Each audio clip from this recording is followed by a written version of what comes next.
Good morning, students. This is Dr. Munani Nigam from RVS Polytechnic, Bijpuri, Agra.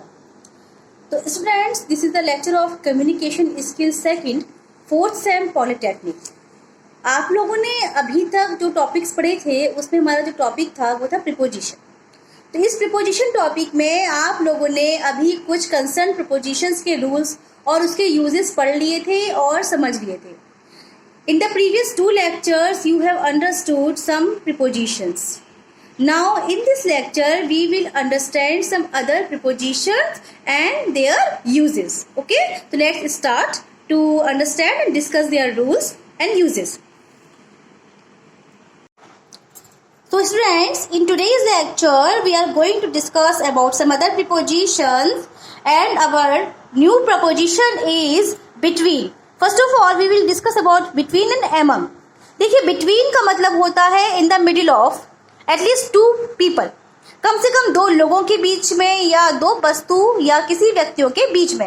यानी कि हम इसका जो यूज करते हैं वो at least for the two people, two things etcetera. दो लोगों के लिए या दो वस्तुओं के लिए इसका जो यूज है वो किया जाता है. For example, distribute these chocolates between Ram and Mohan. यानी कि ये जो चॉकलेट्स हैं वो राम और मोहन के बीच में बांट दीजिए. ठीक है, तो इस प्रकार से बिटवीन का जो प्रयोग हम करते हैं वो एटलीस्ट टू पीपल के लिए हम कर सकते हैं. और जैसे कि अब आप उससे एक और मैं आपको एग्जांपल दे रही हूँ, जैसे कि आप एक एग्जांपल के थ्रू और इस बात को समझें. As there is a quarrel between you and me. तुम्हारे और मेरे बीच में झगड़ा है, यू एंड मी. अब आप एक और बात मेरी समझने का प्रयास करें. देखिए कि बिटवीन के बाद में जो मैंने ऑब्जेक्ट यूज किया है वो हमेशा ऑब्जेक्टिव केस में आएगा, सब्जेक्टिव केस में नहीं आएगा. जैसे कि you and me, you and I नहीं आएगा, क्योंकि मी हमारा क्या है, सब्जेक्टिव केस है, जबकि आई हमारा ऑब्जेक्टिव केस है. तो इस प्रकार से आप ये ध्यान रखें, किसी का नाम हो सकता है दो लोगों का, या कोई ऑब्जेक्ट्स हो सकते हैं जहाँ पे हम दो लोगों की बात कर रहे हों. इस प्रकार से हम यहाँ पे बिटवीन का प्रयोग करते हैं. एक और एग्जाम्पल आपके सामने है. She was sitting between her mother and sister. वो बैठी हुई थी बीच में, किसकी, अपनी माता जी और बहन के बीच में बैठी हुई थी. She was sitting between her mother and sister. तो इस प्रकार से बिटवीन का प्रयोग करते हैं. और इसके अलावा एक और यूज आप इसका देख रहे हैं सामने, जैसे contact us between 7 AM and 7 PM. आप इसका समय के लिए या किसी और प्रकार से भी प्रयोग कर सकते हैं. आपने अक्सर लिखा भी देखा होगा या पढ़ा होगा, जैसे कि आप टाइमिंग के लिए दो टाइम है बीच में, इतने बीच में आप हमसे कंसल्ट कर सकते हैं, कांटेक्ट कर सकते हैं. इसके लिए भी हम बिटवीन का यूज करते हैं. इसके अलावा इसका एक एक्सेप्शन है, एक अपवाद है जो इस प्रकार से है. मैंने आपको बताया कि between is used only for two persons और things, but instead on the contrary there is also an exception. Exception होता है अपवाद, यानी कि हमारी कही हुई बात की एक काट भी है, इसका एक दूसरा पहलू भी है. यानी कि बिटवीन को हम दो से अधिक के लिए भी प्रयोग कर सकते हैं. Between is also use for more than two to show the reciprocal relationship.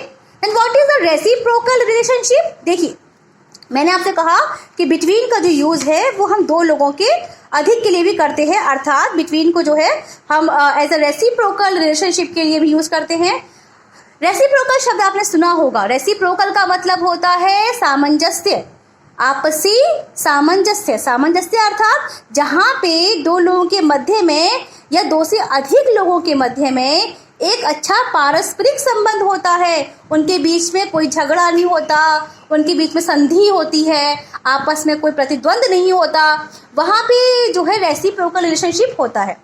और बिटवीन का यूज हम दो से अधिक के लिए जब कर सकते हैं जब वहाँ पे हम किसी रेसिप्रोकल रिलेशनशिप की बात कर रहे हो, मतलब वहाँ कोई झगड़ा नहीं हो, आपस में कोऑपरेशन हो, या उनके बीच में ट्रीटी हो. ट्रीटी मतलब होता है संधि, मतलब उनके बीच में कोई मिलन हुआ हो, मिलान हुआ हो आपस में दो से अधिक लोगों का, तब भी हम वहाँ पे बिटवीन का प्रयोग कर सकते हैं. An example is here for you. For example जैसे कि there is cooperation between these 3 families. इन 3 परिवारों के बीच में आपसी सहयोग है.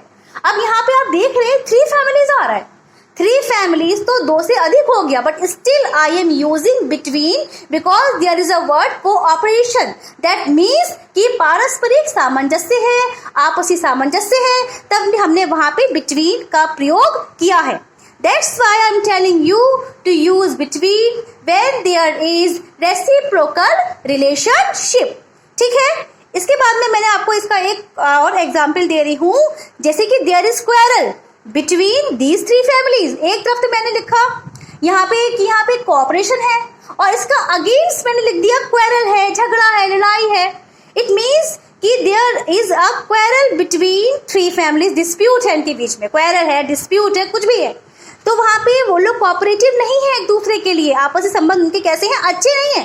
तब हमने वहां पे बिटवीन का जो यूज किया, वो हमारा सेंटेंस कैसा हो जाएगा, रॉन्ग हो जाएगा, गलत हो जाएगा, क्योंकि यहाँ पे एक जो शब्द आ गया क्वेरल, डिस्प्यूट का, वो गलत आ गया. अगर यहाँ पे आप कोई और चीज, अगर हम यहाँ पे यूज करेंगे तो हम यहाँ पे एमंग का यूज तो कर सकते हैं, लेकिन बिटवीन का जो यूज हमारा होगा वो गलत हो जाएगा, just because there is not a purpose of reciprocal relationship. यहाँ कोई पारस्परिक सामंजस्य नहीं है, तो हम यहाँ पे बिटवीन का प्रयोग नहीं कर सकते मोर देन 2 के लिए. ठीक है. Only when there is reciprocal relationship. हम बिटवीन का यूज 2 से अधिक के लिए तभी करेंगे जब हमको ये दर्शाया जाएगा, स्पष्ट रूप से लिखा होगा कि यहाँ पे जो सामंजस्य है वो अच्छा है, लोगों के बीच में आपसी संबंध उनके अच्छे हैं. आई थिंक समझ में आ गया होगा. बिटवीन का इतना ही यूज है जो आपको मेनली तो आपको इसका पता होना चाहिए कि for more than not more than 2, it is use only for 2. And first of all sometimes we also face the exception. जो कभी कभी हम फेस करते हैं एक्सेप्शन इसका, वो ये होता है कि जब यहाँ पे आपसी म्यूचुअल अंडरस्टैंडिंग होती है, कोऑपरेशन होता है, तब वहां पे हम 2 से अधिक के लिए भी बिटवीन का प्रयोग कर सकते हैं. अब बिटवीन से मिलता जुलता सेम हमारा एक और प्रीपोजिशन आ जाता है, दैट इज अमोंग. अमोंग का मतलब ये होता है बीच में. सिंपल सी बात है, अमोंग और between are also similar prepositions, but the difference is only that कि between is used for 2 and among is used for more than 2, और you can say for several, for many. यानी कि जो number में ज्यादा हो 2 से, उसके लिए हम किसका प्रयोग करते हैं, अमंग का प्रयोग करता है. मोर देन 2 हो सकता है, और इन सेवरल नंबर्स, कई सारी संख्या में भी लोग या वस्तु हो सकती है, तब हम अपना किसका प्रयोग करते हैं, अमंग का प्रयोग करते हैं. सिंपल सी बात है. अब इसको समझना बहुत आसान है. जैसे कि divide this cake among children.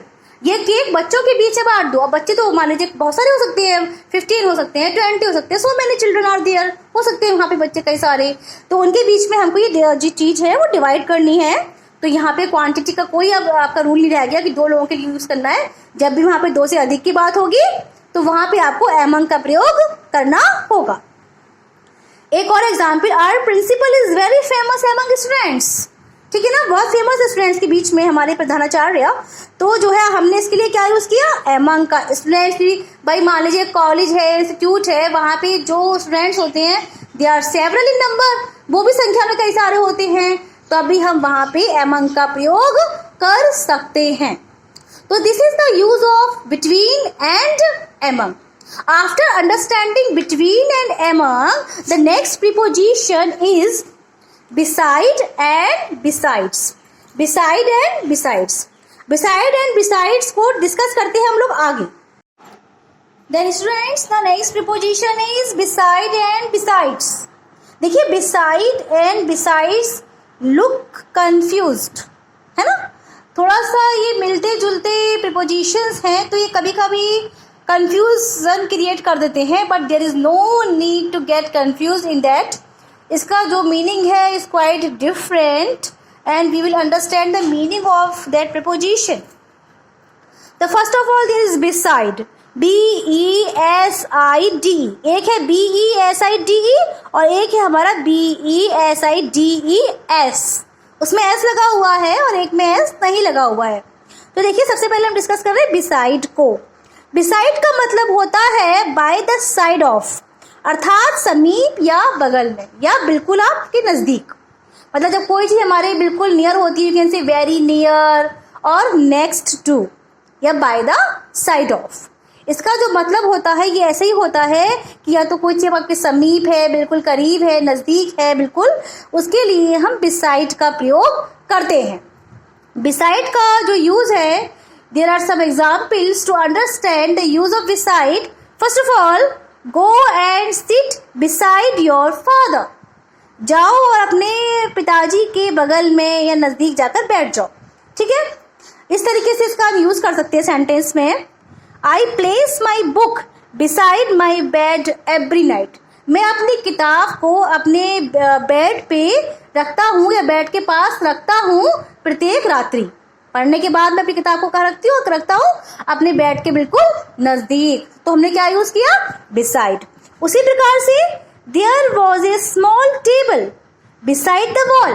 यानी कि beside the wall मतलब कि दो दीवार है, दीवार के बिल्कुल नज़दीक यानी कि just next to the wall, दीवार के बिल्कुल करीब क्या रखी है? एक स्मॉल टेबल रखी है, छोटी सी मेज रखी हुई है. तो इस प्रकार से बिसाइड का मतलब होता है आपका समीप, बिल्कुल या नज़दीक या नेक्स्ट टू, और इसके लिए हम प्रयोग करते हैं बिसाइड का. तो जो कि हमारी स्पेलिंग क्या है? BESIDE.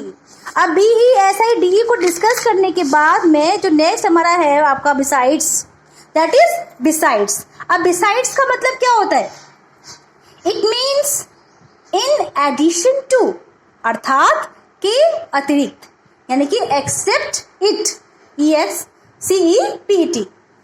EXCEPT यानी कि it means in addition to या अपार्ट फ्रॉम. इसका मतलब हिंदी में क्या होता है? के अलावा या के अतिरिक्त.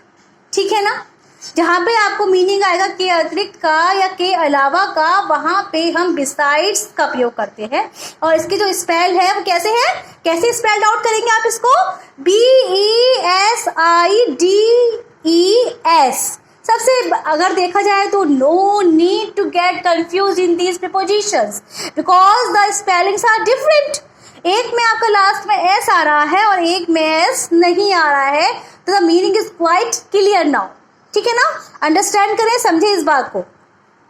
अब इसका मैं आपको एग्जाम्पल दे रही हूँ, जैसे कि besides Rahul all the boys have passed in the exams. Besides Rahul, Rahul के अलावा हर कोई एग्जाम में क्या हो गया था? पास हो गया था. ठीक है ना? या पास हो गया, sorry. Besides Rahul all the boys have passed in exams. हर कोई पास हो गया, केवल कौन पास नहीं हुआ? राहुल पास नहीं हुआ. तो राहुल के अलावा या राहुल के अतिरिक्त, है ना, या in addition to Rahul, all the boys have passed in the class या इन द एग्जाम्स. तो इस प्रकार से we will use preposition besides. Besides का एक और एग्जाम्पल आपके सामने है. Besides English I can speak French also. English के अलावा मैं फ्रेंच भी बोल सकता हूँ. I can speak French besides English. अब मैंने देखिए यहाँ पे बिसाइड्स को बाद में कर दिया, कभी हम बिसाइड्स को पहले कर देते हैं. So we can use in the both type. Either we can use in the starting of a sentence और we can use in the next part और the last of the sentence. Besides English I can speak French also, और इस तरह से बता सकते हैं कि I can speak French besides English also. तो you can use the both methods to make the sentence of preposition besides. ठीक है, एक और एग्जाम्पल आपके सामने है. What other type of music, what other types of music do you like besides classical. Classical music के अलावा तुम्हें और कौन कौन से प्रकार के म्यूजिक पसंद है, कौन कौन सा संगीत पसंद है. तो इस प्रकार से हम बिसाइड्स का प्रयोग के अतिरिक्त, के अलावा या इन एडिशन टू के सेंस में करते हैं. And there is no need to get confuse with the both preposition beside and besides because the meaning is quite clear. इसका मीनिंग बिल्कुल अलग है और आपके सामने है. So understand the rules and try to make it very clear to you. Okay, समझिए इसको. अब आगे नेक्स्ट लेक्चर में हम लोग अपनी नई प्रीपोजिशंस डिस्कस करेंगे. Thank you.